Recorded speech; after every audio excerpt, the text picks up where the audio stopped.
Hi, my name is Misty Wagner, and I'm your personal acting business coach. In this video, I'm going to go over tattoos. I mean, it's just that simple. There's so many issues that come up with tattoos.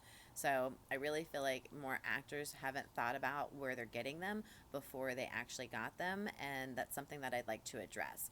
I've had talent have some issues on set working certain jobs because they're putting them kind of right here in this area on their wrist, and I do not recommend this area or even this part of your arm, frankly.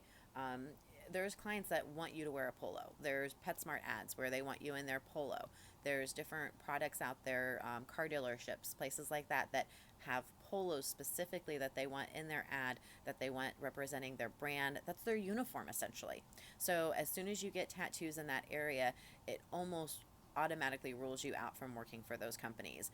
You'll see them in ads occasionally. That has been changing over the years, but generally you will not see a lot of tattoos in advertisement. And advertisement is where a good bit of money can be found for talent to help sustain their career. So doing commercials, doing print jobs, doing industrial films are what allows you to go ahead and still be on set, build up your resume, get experience, and prepare you for the TV and film roles that you're ultimately going after. So I do recommend before you get any tattoo, you really figure out where you're going to place it and whether or not that could potentially hold you back from jobs. If you get them on your neck as well, I've had a couple guys do that, and I mean, extremely harder to work. I cannot emphasize that enough. So, you get typecast. You get put into this box literally within our industry of what characters and type of roles you'll be able to go out for. So, again, brand advertising, company advertising, product advertising, that kind of thing, they're not going to normally want somebody with a lot of tattoos representing their company and their brand and their product. So, I do recommend that if you get them, your back shoulder normally isn't too bad of an issue, too big of an issue, isn't as noticeable, doesn't have as much conflict. Your upper shoulder doesn't have as much conflict.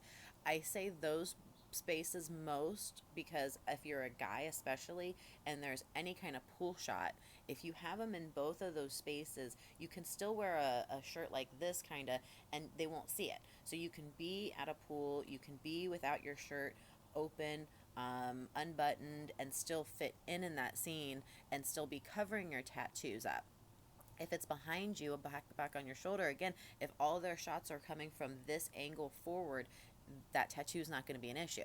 So those spots specifically will still allow you to do pool scenes, water jobs. So definitely keep that in mind. Once you get them on your chest up here, like some guys have done, then it makes it so you can't wear this button down because then they have to keep making sure it's not open and it's not flying around and stuff. So they don't want to have to worry about that in the middle of their shoot. So definitely back, upper shoulder for sure will have less conflict. If you have them even in those spots, if they're doing any kind of a spa scene, a massage table scene, you're also out of the running for those as well. So again, it's just one of those things. If you want to get them, I'm not an anti-tattoo person, so if you want to get them, but just be a little bit more mindful as to where you're getting them. Ladies, do not get them on your thighs. Oh my gosh. I'm not sure what the trend is there, but for actors, please do not do this. This will really mess you up. So, no thigh, tattoos. A little tiny one on the ankle can normally be covered up with makeup, and that's something else I recommend. So, if you have tattoos, take time to invest in makeup, covering it up. Make sure that if you have one that is small, even in this area, that you take time to get some good cover up.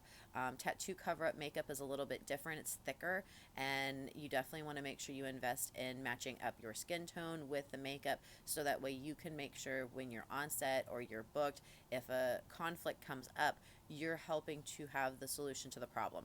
I always tell talent if you can, try to make sure whatever issue comes up, you can help be part of the solution to fix it. It will be in your best interest. So please pay attention to where you put those. That's the best advice I can give you, and that is such important advice because I've seen a lot of talent miss out on some really great jobs that paid really good. I mean, we're talking like $500 or $1,000 a day or more, and it was because they had that tattoo, and where they had it, the client wasn't willing to work around that.